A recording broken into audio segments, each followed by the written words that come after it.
ನಮಸ್ಕಾರ. ಇವತ್ತು ನಾನು ಬೂದ್ಕುಂಬಳಕಾಯಿ ಇದೆಯಲ್ವ, ವಿಂಟರ್ ಮೆಲನ್ ಅಂತಾರಲ್ಲ ಅದರಿಂದ ನಾನು ಸಾಸಿವೆ ಮಾಡ್ತಾಯಿದ್ದೀನಿ. ಸಾಸಿವೆಗೆ ಏನೇನು ಬೇಕು ಅಂತ ಹೇಳಿದ್ರೆ, ಇಲ್ಲಿ ಇದೇ ಥರ ಸಿಕ್ಕೋದು, ಫುಲ್ಲೆಲ್ಲ ಸಿಕ್ಕಲ್ಲ. ಸೊ ಈ ಪೀಸು ಇಂಡಿಯನ್ ಸ್ಟೋರಲ್ಲಿ ಸಿಕ್ಕತ್ತೆ, ಅದು ತೊಗೊಂಡು ಬಂದಿದ್ದೀನಿ. ಅವರೇ ಬೀಜ ಎಲ್ಲ ತೆಗೆದುಬಿಟ್ಟಿರ್ತಾರೆ.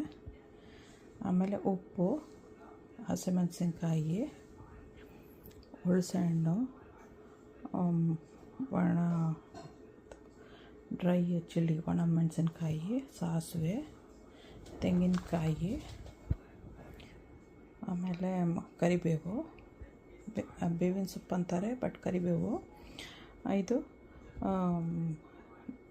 ಕೆಂಪುದು ರೆಡ್ ಚಿಲ್ಲಿ, ಒಣಮೆಣಸಿನ್ಕಾಯಿ ಮತ್ತು ಎಣ್ಣೆ, ಇದಿಷ್ಟು ಬೇಕು.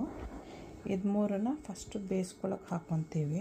ಸಿಪ್ಪೆ ತೆಗಿಬೇಕು. ಸಿಪ್ಪೆ ತೆಗ್ದು ತೊಳೆದ್ಬಿಟ್ಟು ಕಟ್ ಮಾಡಿಬಿಟ್ಟು ನೀರಲ್ಲಿ ಬೇಯಿಸ್ಕೋಬೇಕಿದಿಷ್ಟು. ಇದರಲ್ಲಿ ಗ್ರೈಂಡಿಂಗ್ ಹಾಕಬೇಕು. ಇದು 4 ಗ್ರೈಂಡಿಂಗ್ ಹಾಕಬೇಕು. ಇದು ಒಗ್ಗರಣೆಗೆ. Hi guys, today I am making winter melon. We call saasve. That is good to eat with the rice. For that I have taken winter melon. This we get in Indian store. Salt, green chili, tamarind. This is dry chili for grinding. This is mustard seeds, coconut. This is already grated, and dry chili again. This is for tempering. Ogarnege, curry leaves and oil. These 3 will boil it.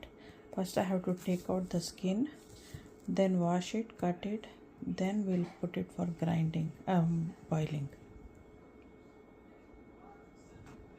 ಇವಾಗ skin ಎಲ್ಲ ತೆಗೆದಾಯಿತು. ಇದನ್ನು use ಮಾಡಿದ್ರೆ good. I just took out the skin. Now I'll be washing and then cutting. ಇವಾಗ wash ಮಾಡಿಬಿಟ್ಟು cut ಮಾಡ್ತೀನಿ. If you use this one, this is really good. So it goes only very thin. very thin ಆಗಿ ಅದ್ರದ್ದು ಬರೀ skin ಮಾತ್ರನೇ ತೆಗೆಯುತ್ತೆ. So ಇವಾಗ cut ಮಾಡಿ ವಾಶ್ ಮಾಡಿಬಿಟ್ಟು ಬಾಯ್ಲ್ ಮಾಡೋಕ್ಕೆ ಹಾಕೋಣ. ವಾಶ್ ಮಾಡಿದ್ದಾಯಿತು. ಇವಾಗ ಕಟ್ ಮಾಡ್ತೀನಿ. I just washed it. ನಾವು I'll be cutting it. Cut ಮಾಡಿದ್ದಾಯಿತು. ಇವಾಗ ಅದನ್ನು ಬಾಯ್ಲ್ ಮಾಡೋಕ್ಕಾಗೋಣ. I just cutted it. ನಾವು will put it for boiling. ಅದನ್ನು ಬೇಯಿಸೋಕ್ಕಾಗೋಣ.